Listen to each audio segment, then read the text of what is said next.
উত্তাল কাঠমান্ডু সংসদ ভবনে ঢুকে পড়লেন বিক্ষোভকারীরা।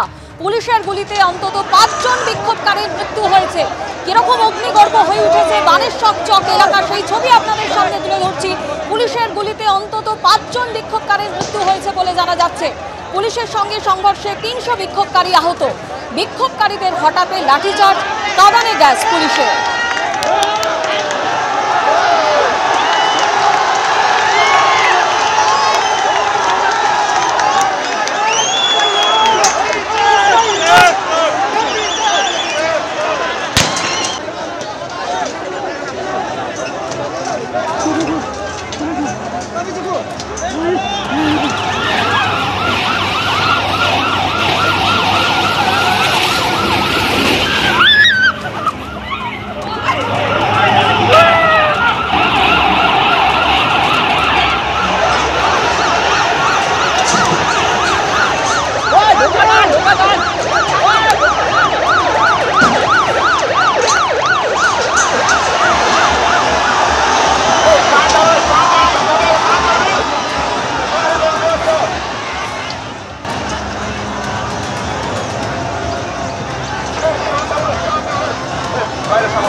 কিভাবে আপনারা দেখছেন যে একেবারে ব্যারিকেড ভেঙে বিক্ষোভকারীরা তারা কিন্তু এগিয়ে যাবার চেষ্টা করছেন।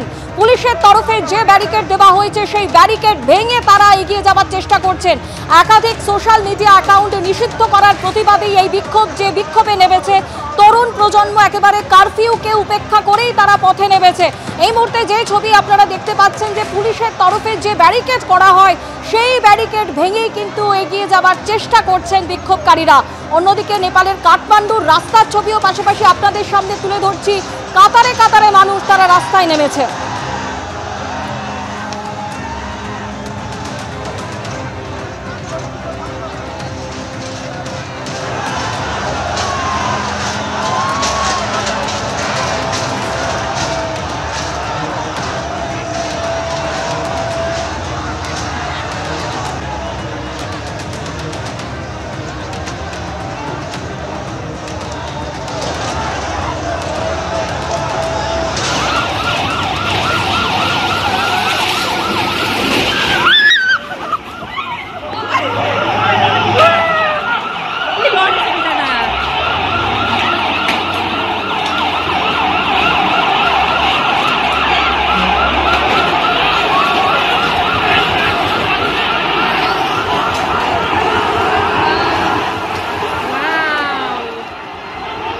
উত্তেজিত বিক্ষোভকারীদের ছত্রভঙ্গ করতে পুলিশ জল কামান নিয়ে এসেছে। গুলি চালানো হয়েছে, যেখানে 2 বিক্ষোভকারীর মৃত্যু হয়েছে বলে জানা যাচ্ছে।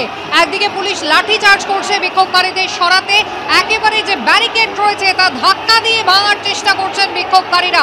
হুড়মুড় করে তারা সংসদ ভবনের ভিতরে ঢুকে গিয়েছেন, আর তাদের ছত্রভঙ্গ করতে জল কামানের ব্যবহার করছে পুলিশ। 26টা সোশ্যাল মিডিয়া নিষিদ্ধ ঘোষণা করে নেপাল সরকার 4 সেপ্টেম্বর। তারপরে কিন্তু একেবারে প্রতিবাদ আন্দোলন, বিক্ষোভ শুরু হয়ে যায় নেপালের রাজপথে। যদিও প্রশাসনের পক্ষ থেকে কিন্তু কারফিউ ঘোষণা করা হয়েছিল, কিন্তু সেই কারফিউকে উপেক্ষা করে একেবারে যুব সমাজ তারা পথে নেমে আসে। আজকে সংসদ ভবন লক্ষ্য করে কাতারে কাতারে মানুষ তারা দৌড়তে শুরু করেন, স্লোগান দিতে থাকেন, হাতে রয়েছে পতাকা। একেবারে সংসদের দরজা ধরে ঝাঁকাতে থাকেন তারা। পুলিশ প্রশাসন লাঠি চার্জ করে, গুলি চালায়, এমনকি জল কামানের ব্যবহার করা হচ্ছে।